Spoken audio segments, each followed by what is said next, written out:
Hello everyone, DF here. Welcome to one of the last 5 episodes of Beauties and Beasts. That's right, you heard me, last 5. After some soul searching and self-care, I decided for my last 5 episodes to stick with the big topics I've been saving that I think deserve the most analysis. Also, my membership for Podbean is expiring soon and I need to wrap this up. Thank you for all your patience as I've taken the time to myself to figure out what I'm doing with my life. As promised, today we're discussing the 2018 or 2021, according to Netflix, animated film Charming from 3QV Media, Vanguard, and WV Enterprises. A lot of studios, sheesh, but primarily distributed by Netflix. A fairy tale parody starring Demi Lovato, Ashley Tisdale, Avril Lavigne, and the dad from Encanto. What? I never watched that 70s show. This is the only thing I know the actor from. While it's not the most high-budget animation, the movie is fun in putting a twist on Snow White, Cinderella, Sleeping Beauty, with them all being rescued by the same Prince Charming. If you want to hear about the stories of Snow White, Sleeping Beauty, Cinderella, and my thoughts on those, then go listen to my previous episodes, as I've analyzed every one of them. First, I would like to thank my $5 plus patrons, Arvin Joshua Rocks 15, BellaPinkSavage, Cosmic Trail, nalaxsimba, and TyrannosaurusVenom for their continuing support and incredible patience during my hiatus. I'm kind of going through some stuff here. Also, you can show your support by buying my merchandise on Redbubble. Just go to disneyfanatic23.redbubble.com. Pride Month is coming up, so let's don our gay apparel. Also, May is Foster Care Awareness Month, and in honor of that, I've just released a My Little Pony short on my YouTube channel, A Different Kind of Family, and started a charity campaign with Together We Rise, dedicated to helping the foster youth of America. We're almost at our goal of $1,000, so lend your aid by donating before the end of May. Every day, nearly 1,200 kids enter foster care and don't always get the care that they deserve. So, if you're really pro-life and care about the living kids, how about you do something to help them? Yeah, I said it. I'm mad at Congress right now. Alright, anyway, once upon a time, Prince Philippe Charming is a Latino prince. Oh wow, that's not something you see in a lot of movies. And he is currently engaged to Snow White and Cinderella and Sleeping Beauty. This guy gets around. See, when he was a baby, he was cursed by sorceress Nemini Neverwish in whole Maleficent fashion, who his father rejected in favor of Charming's mother long ago. The boy is cursed to be so charming, no woman will be able to resist him. And then on his 21st birthday, all love will disappear from the kingdom forever! Unless, on the last day, he shares a kiss with his true love. But if every woman is cursed to fall for him, how will he know what real love is? Now, fast forward, his 21st birthday is coming up, and the king insists that Charming run the gauntlet to the Fire Mountain, just as he had done when he won the hand of his mother, and Nemini was his broken-hearted guide. And of course, Charming doesn't know the meaning of real love, and all men hate him for stealing all their loves away. So Charming is kicked out of his home and ordered not to return until he runs the gauntlet and chooses a wife. Meanwhile, a lady thief named Lenore Quinones, with her bird Illy and her horse Charlie, is running from the law. And as Charming is telling every one of his admirers that he is leaving and they must move on, he bumps into Lenore, and the usually suave prince suddenly can't string a sentence together. At the mention of his 3 fiancés, Lenore is like, nope, and kicks him hard and leaves him thinking, that was different. The first woman to reject him. It's love. No, I'm kidding. Actually, not entirely in this case. Lenore escapes the guards by ducking into a bakery, knocks out the baker and puts on his hat just as Snow White, Sleeping Beauty, and Cinderella walk in asking for their wedding cakes. Yeah, almost done. In the meantime, why don't you tell me about your fiancés? While they go on um, about their messed up fairy tales, summing them up in better ways than I ever could. Seriously, props to the writers for this. Lenore swipes their jewels, and then Lenore asks to see the fiancé's pictures and points out, wait, you're all trying to marry the same guy? Surprised none of them figured this out. Or, they could have suggested polygamy, but this is a fairy tale. And that doesn't normally happen. Lenore is caught by the guards, and the guardians of the three princesses make a deal with Lenore. If she can help Charming through the gauntlet, get him to Fire Mountain alive, not only will she get her freedom, but 3 fortunes in gold. After all, the prince has to make a choice, and it'd be pointless if he's dead. Lenore takes on a very poor male disguise, calling herself Lenny, and introduces herself to Charming as a guide. Somehow he falls for this. I mean, she's just wearing a mustache. She hasn't even tried to hide her figure. Then again, considering every other woman's all over him, it kind of makes sense that he can't register this non-fawning person is a woman. So once they're on the road, Lenny asks how Charming managed to get engaged to 3 princesses. His answer? He's a prince and must find a princess that truly loves him because of the curse. So his logic is he'll keep proposing to every princess until he finds that one who will be his true love. Yeah, that totally makes sense. Not. And Lenny's like, well, true love isn't real, but gold is real. And Charming's like, yeah, but gold can't love you back. But Lenore, growing up on the open seas, learned it's everyone for themselves and to trust no one. So, the gauntlet requires a hero to cross an impassable pass, survive an unsurvivable attack, and conquer an inconquerable beast. Who came up with this gauntlet? Some sadist or masochist who either wanted to really get hurt or just a thrill seeker? This is insane. And then finally, both lovers must take a blind leap of faith for each other. Gold can never do that. And as they are traversing the valley, the plants suddenly come to life and the vines attack their cart. And Lenny quickly learns that our Prince Charming is utterly useless. Can't drive, can't use a sword. How the hell did this guy rescue 3 damsels in distress? Thanks to Lenore's smarts, they are able to fight through the vines and attach a parachute to the cart as they go off a cliff. And Charming's like, I've always been carried by others, but today we face the danger together like brothers in arms. Still can't tell that he is a she. He asks her to teach him how to use a sword, and they grow a little closer. Meanwhile, Nemini Neverwish is spying on the pair, can immediately tell Lenore is female because she's not an idiot, and that she is also immune to the prince's charm. So, Nemini leads them into an ambush of savage, cannibalistic forest giants, who conveniently are all women, and of course, are immediately charmed by Prince Charming. So, now the chief wants to marry him, and as a wedding present, they won't eat his friend until breakfast. While Charming's getting anointed by the tribe, Lenny's getting marinated by the half-oracle, who is blind in one eye, and thus is right only half the time.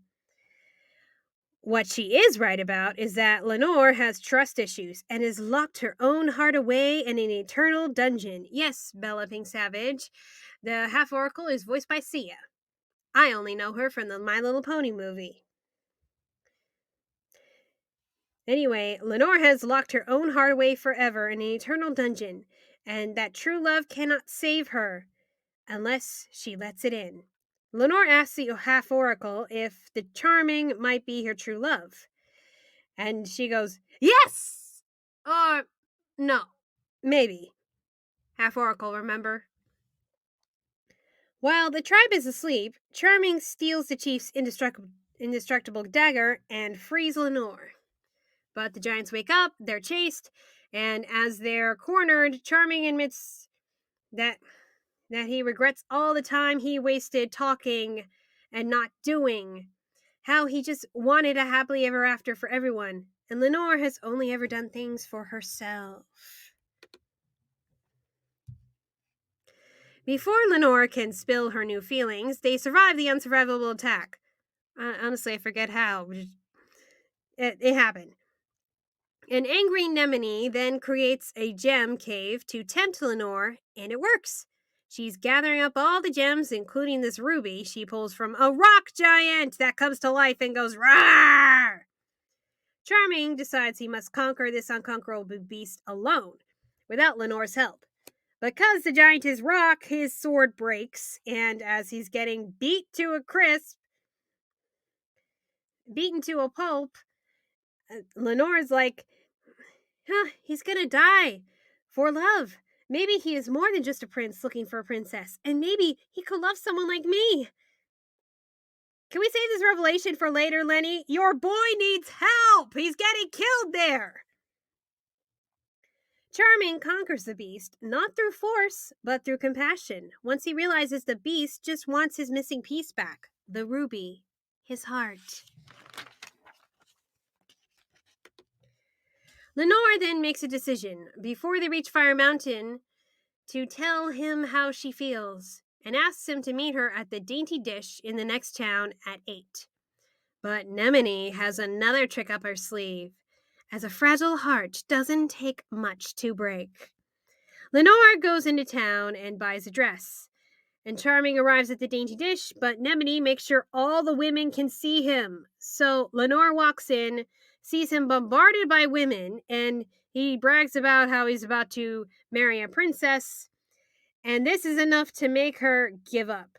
Oh, come on, girl, you know about the curse, and you know what he's on this quest for, and he is only not considering you because he thinks you're a guy, which is idiotic, I know, but even so, he doesn't know how you feel.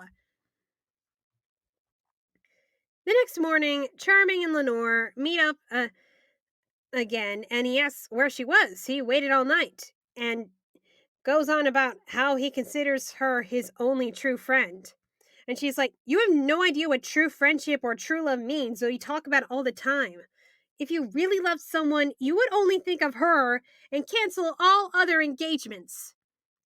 Again, he's not gonna know he's hurting you if you don't tell him what's going on. Even I, someone who's had her love unrequited all the time, it's never the person's fault if they don't know how you feel. Communication's important. They make it to Fire Mountain, where the princesses and their guardians are waiting with Lenore's reward. In discovering Lenny was only in this for the gold, Charming feels betrayed, but then she reveals her true gender, and Charming's like, this changes everything. The two of us ran the gauntlet together. Then they must be each other's true loves. All they need to do is take a blind leap of faith. But Lenore says her only true love is treasure. A heartbroken Charming then decides to marry neither princess, that he's now known what real love is like, but she chose treasure over him. And he can't have the rest of the kingdom feel as horrible as he does right now. So he goes back home and demands to be executed, so the curse will die with him. Sheesh, this got unexpectedly dark.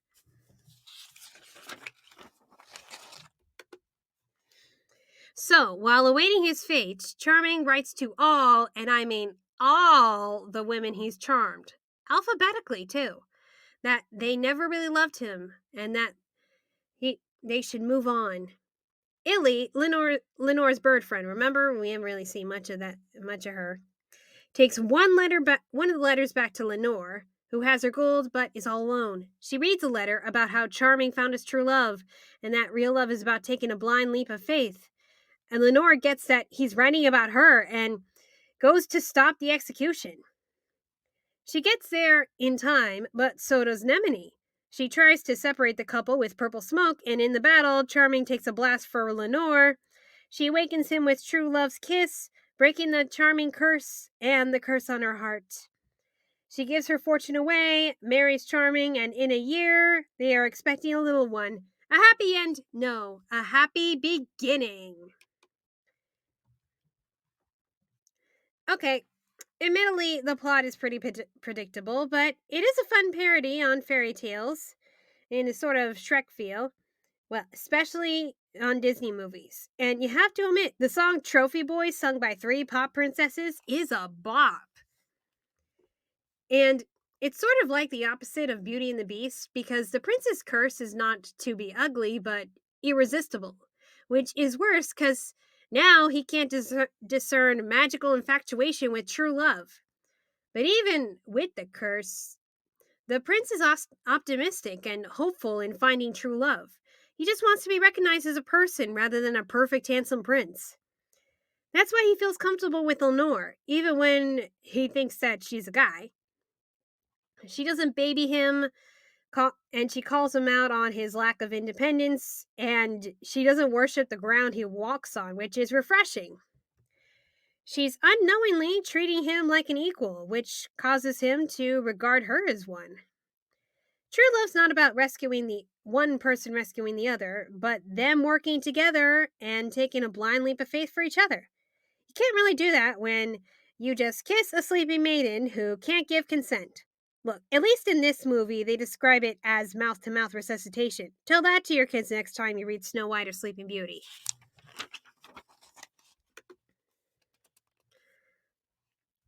As for Lenore, she was under her own curse. With her hard life on her own, she's gotten the idea that she can't trust anybody but herself, and so she closes everyone else off.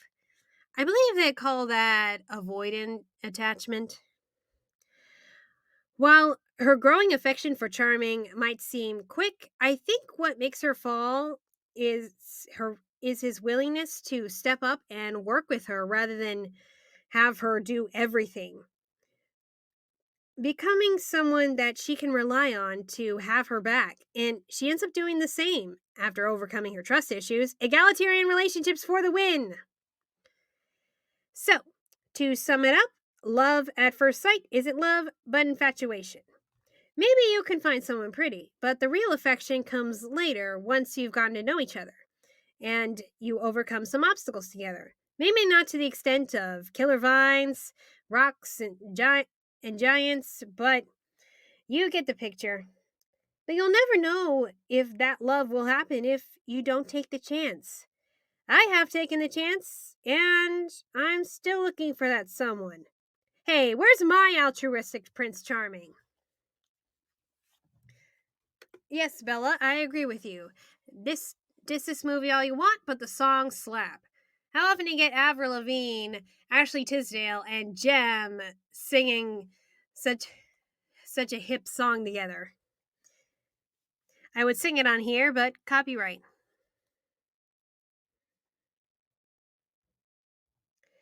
All right, well, that is all in my notes. If anybody in the chat has something to add to the discussion, now is the time.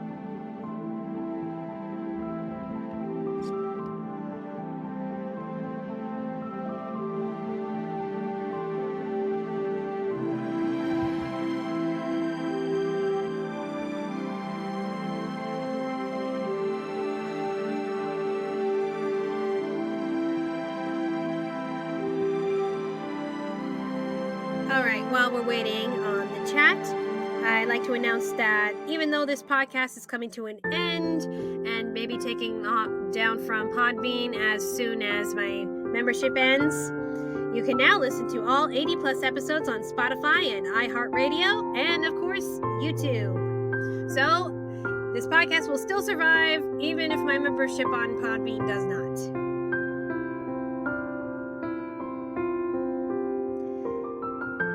So, next time on Beauties and Beasts...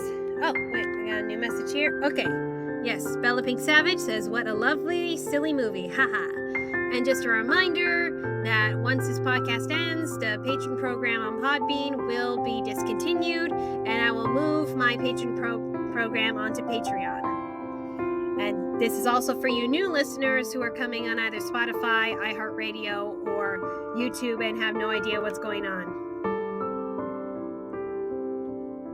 So next time on Beauties and Beasts, I'm going to cover a big topic because of the large amount of source material and adaptations we've had here.